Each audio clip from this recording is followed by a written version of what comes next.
Today I am going to share you guys 11 common misunderstandings and mistakes about Buddhism.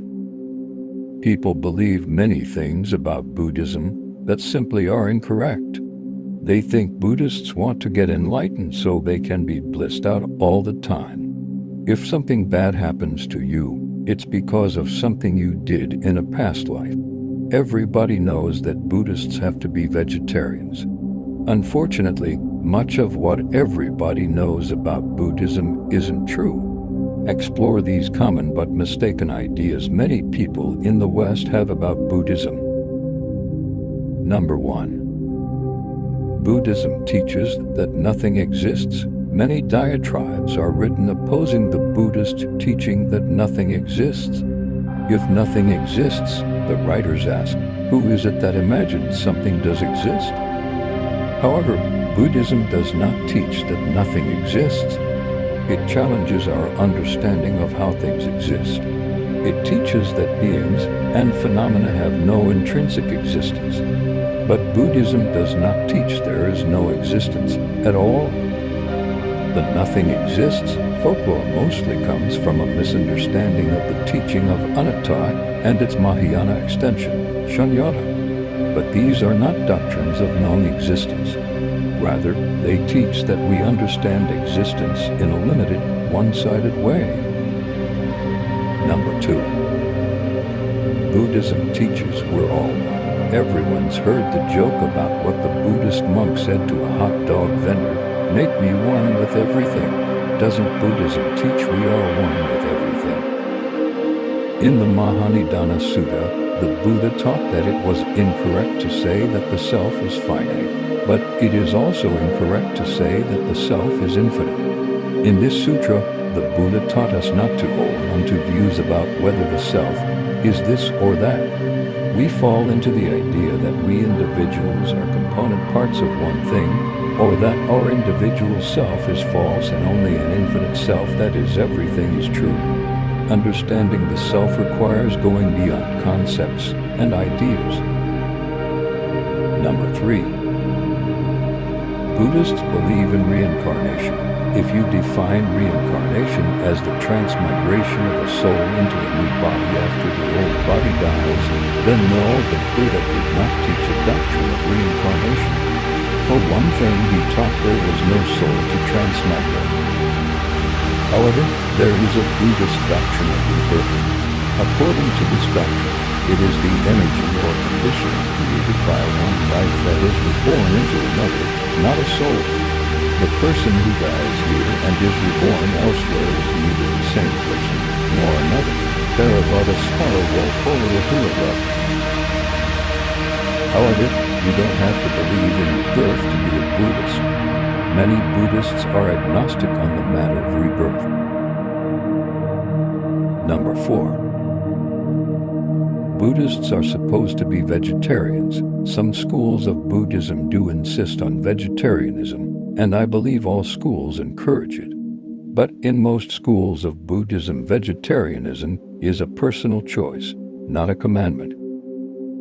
The earliest Buddhist scriptures suggest the historical Buddha himself was not a vegetarian. The first order of monks begged for their food, and the rule was that if a monk was given meat, he was required to eat it unless he knew that the animal was slaughtered specifically to feed monks. Number 5. Karma is fate. The word karma means action, not fate.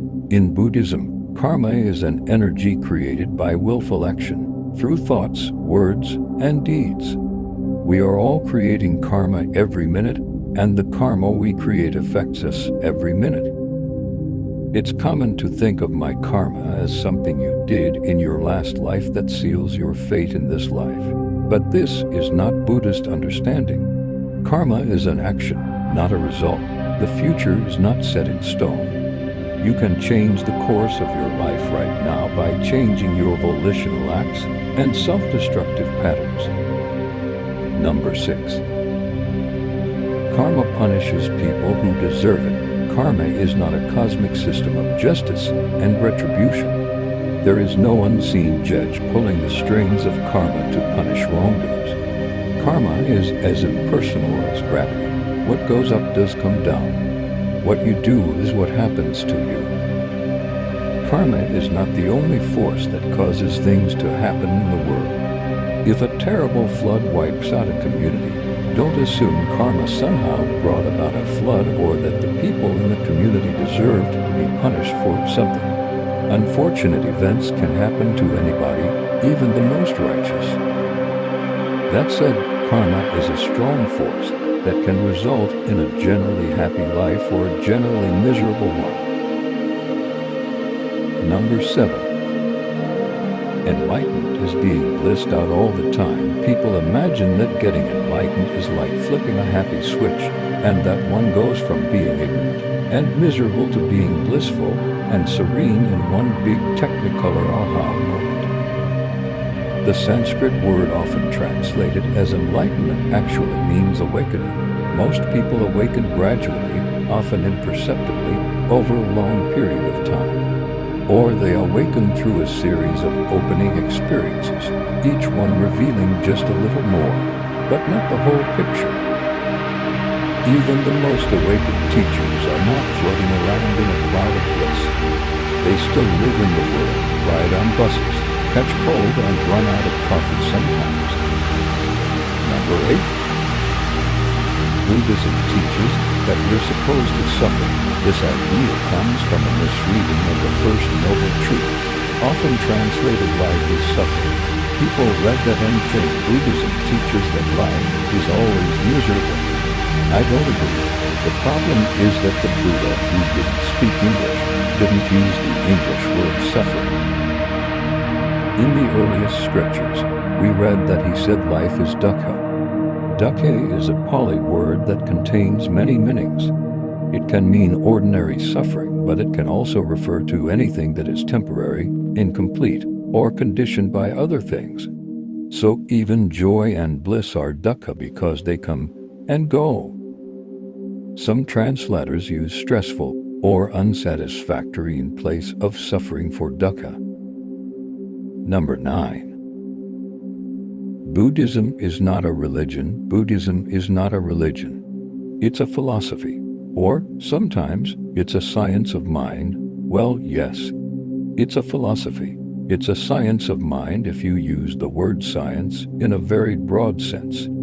It's also religion. Of course, a lot depends on how you define religion.